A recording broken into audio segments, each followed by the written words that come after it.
Today's phrase of the day is "by the sound of it."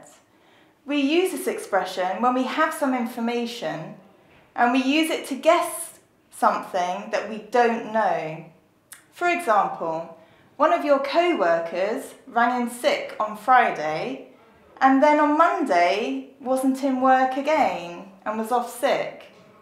You could say, by the sound of it, they took a long weekend. This is an informal expression and we use it in spoken English. By the sound of it.